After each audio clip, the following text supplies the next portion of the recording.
Good morning.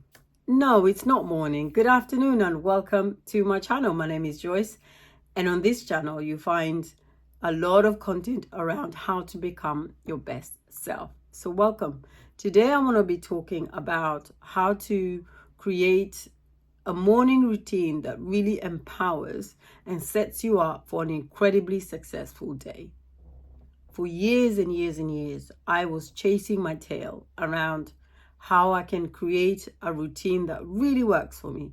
And I'm sure you've seen the hundreds of books that are out there about waking up at 5 a.m. Some people talk about waking up at 4 a.m., which I find completely mind blowing. Because to wake up at 4 a.m., you have to go to bed at 9 o'clock. And I always figure, why don't you go to bed at 11 o'clock and wake up at 6? It just doesn't make sense.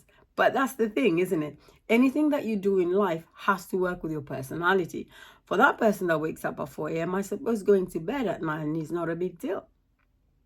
For someone like me, that almost seems impossible because of everything else that I have to do. So make sure that whatever you take from this video today, it's about what can work with where you are in life and also your personality so that it can bring the best out of you. That's what life is all about. It's not about learning as much as you can. It's actually what can I implement out of what I've learned. And that to me is the best way to use and utilize any lessons that you learn in life. So why have a morning routine? Build structure. And for me, more than anything, it tunes me with myself. Now, when you're asleep, your body is recreating itself, your body is resting, your body is doing all of those beautiful things. So when you wake up, when it comes to that time where you're, reminding yourself to come back to earth, as it were, you cannot, and I feel this is my opinion, I cannot just stagger into life, into the shower, into a coffee, into work. It just doesn't work. I need about an hour just to set off. Now, you may not. You might be one of those people who just needs a 30-minute routine. You might need a 15-minute routine, but you need something that will structure your life and remind you why you are here, who you are, what your intention is for the day, and what you want to, when it gets to the end of the day, mean that you've had a successful life, or a successful day rather, not life. Because I think that's the thing. Every day you build up with the next day, with the next day, with the next day. And so having those routines on a consistent basis, not every once in a while. If you're going to do this, go full hog. Do it. Go all in. That is the only way that you'll really see significant change in your life. Now, I'll talk to you about my routine. And I do feel that at some point I will actually show you my morning routine. I'm not sure that that will be interesting for anybody. But hey, you don't do, you don't know. So for me, one of the things that I find really helpful is to meditate in the morning. Sometimes it's active meditation, sometimes it's passive meditation, but it is always timed because I can get overboard where I'm doing 40 minutes, sometimes 50. And I don't want to do that because I think that takes you away from making sure that your morning is productive and that you're not spending all your time doing these activities that might take you off of what you're supposed to be doing for the rest of the day. Not to withstand the fact that you can meditate any other time during the day. It just doesn't have to be in the morning. It can be at lunchtime. So you might, if you want to meditate for an hour, do half an hour in the morning, 15 minutes at lunch, 15 minutes in the evening. That equally works. Anyway, wake up, meditate, half an hour or less. And then I listen to one of my teachers, whether that's an audiobook or whether I am reading something or whether that's a YouTube that I've just discovered. And my teachers do change. I do 80% of the time. There is one teacher that's been consistent with me since 2012.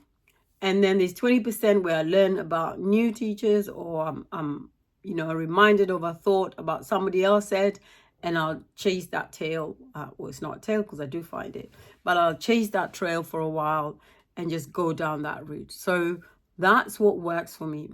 I don't know if you've read Atomic Habits. James Clear talks about how you can stack your habits. So if you already do something, what else can you do that will help you create another new habit. So if you've not done this, so you might be something like, if you're already walking every morning, can you listen to an audio tape at the same time?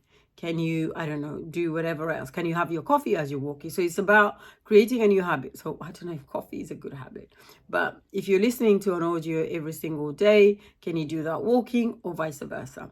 What I tend to do is, as I am listening to my teacher, I usually do have my journal beside me, as well as my notebook.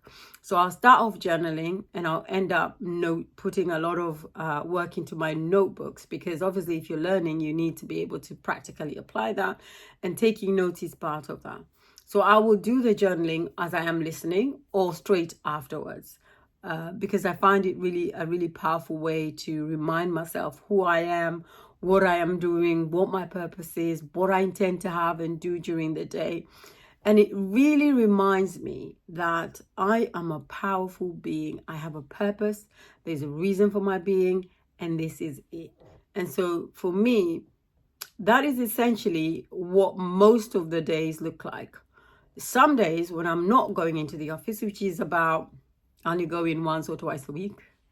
So the other 4 days, 6 days. How many days do I have? 4 days, because I have one day where I do absolutely nothing. It's usually a Sunday, but it doesn't have to be.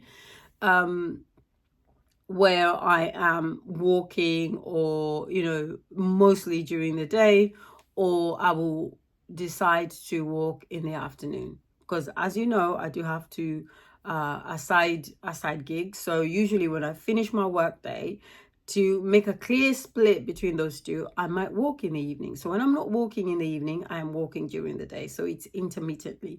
And of course, in the winter, it can get a bit dark in the morning. So I also have to make sure that I'm bearing in mind around safety, because I do wake up about 6 a.m. most days, sometimes 6:30, depending on, you know, how I'm vibing and feeling like. So nothing is set in stone for me. Everything is very flexible. And I allow myself to move, but there's things that are immovable. Meditation, my lessons with my teacher, and my journaling. Walking most of the days during the week. During the week in the mornings, sometimes in the evening, to help me break my day. Now, I don't know what your morning routine is, but hopefully you can take something out of what I am doing. Be very flexible with yourself, be very kind with yourself, but have a routine, because it will really change your life. Have an incredible day, and I'll speak to you on Wednesday. Take good care.